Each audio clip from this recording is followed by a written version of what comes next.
Beaucoup de gens confondent les termes ciment et béton. Le ciment est une fine poudre grise que l'on utilise pour fabriquer le béton. C'est aussi un composant du mortier que l'on étale entre les briques et les pierres. On l'utilise encore dans le sol ciment qui sert à paver les rues et à revêtir les réservoirs. Penchons-nous donc sur cette chose dure. Tout commence dans une carrière de calcaire. Les couches superficielles du calcaire ont une haute teneur en silice, en fer et en oxyde d'aluminium. En profondeur, le calcaire est plus pur. Il contient moins de ces minéraux et plus de carbonate de calcium. À la cimenterie, on utilise les deux types de calcaire en variant leurs proportions pour fabriquer différents types de ciment. Les ouvriers percent des trous dans la paroi rocheuse pour y déposer des explosifs très puissants. Par sécurité, ils doivent se tenir à au moins 50 mètres de la zone qu'ils font exploser.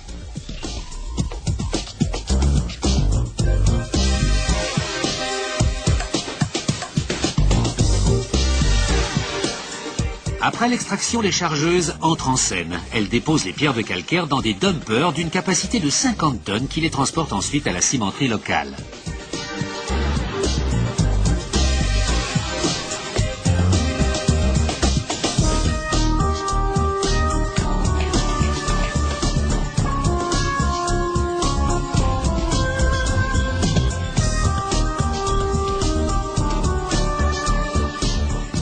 Une fois à l'usine, les camions déversent les pierres dans ce qu'on appelle un concasseur primaire qui réduit les énormes pierres en cailloux de la taille d'une balle de tennis.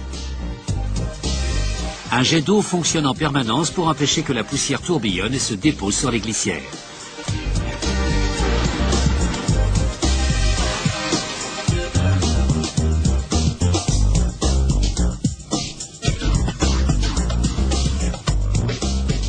Les pierres sont ensuite transportées par un tapis roulant du concasseur primaire au concasseur secondaire qui réduit leur taille à celle de balles de golf.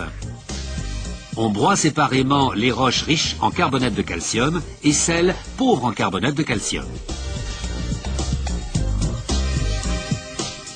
L'heure est maintenant venue de les mélanger. Leur quantité varie selon le type de ciment fabriqué.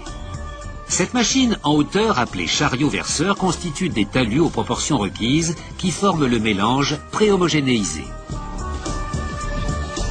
Un récupérateur vient ensuite verser ce mélange dans un broyeur à cylindre. En fonction des minéraux naturellement présents dans les roches pilées, on ajoute des minéraux supplémentaires tels que de la silice et du fer. Certains types de ciment requièrent aussi l'ajout d'oxyde d'aluminium. Le broyeur qui moue et mélange les ingrédients de manière homogène produit une poudre de roche sèche qu'on appelle crue ou farine crue. Ce cru va maintenant passer dans le préchauffeur. En à peine 40 secondes, sa température va passer de 80 à 800 degrés Celsius. Ainsi commence le processus de collage des minéraux qui permettra à ces derniers de se durcir plus tard au contact de l'eau.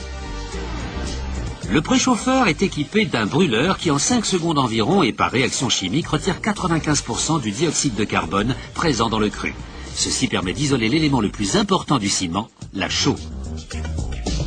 La farine entre ensuite dans un four rotatif ayant la forme d'un long cylindre légèrement incliné et le traverse de haut en bas. Ce four tourne à 2 tours par minute pour assurer que le cru y circule à la bonne vitesse. La flamme du four brûle à 1700 degrés Celsius.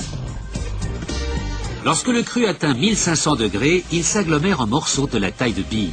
On appelle cette matière le clinker.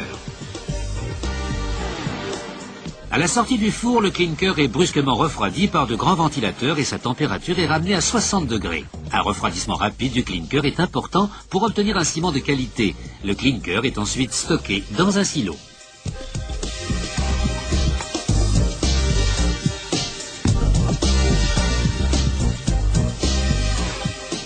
La dernière étape de fabrication du ciment se nomme le broyage. Du gypse est ajouté au clinker. Sa quantité varie selon le type de ciment fabriqué. Le gypse retarde le temps de prise du ciment de façon à ce qu'on puisse le travailler jusqu'à 2 heures avant qu'il durcisse. Les broyeurs utilisés sont appelés broyeurs à boulets parce qu'ils contiennent des boulets en acier. Le plus grand broyeur en contient environ 150 tonnes.